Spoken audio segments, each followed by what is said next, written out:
వేసిన కొక్కడాకాయంత లేవు ఎటవ డాన్స్ నువ్వును లెగరా ఆడి ఏళ్ళకెళ్ళక తిండి తింటావు కనీసం నిద్రనే పనిదా పోనే రాయ్ వెళ్ళిపోండిరా నా నిద్ర వస్తుంది పోండి పోండి పోండి వెళ్ళు పోండి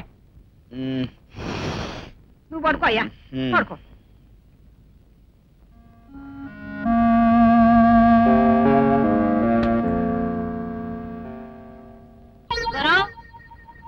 నాకు సిగరెట్ సిగరెట్ సిగరెట్ అమ్మ నా కోడక్ సిగరెట్ అంత లేవు నీకు సిగరెట్ రా కోట్ కానీ మా కైలాసం అయ్య గారు నిన్ను అర్జెంట్ గా రమ్మన్నారు. ఈ వేళకు నా డ్యూటీ టైం అయిపోయింది. రేపు ఉదయం 8:30కి వస్తా.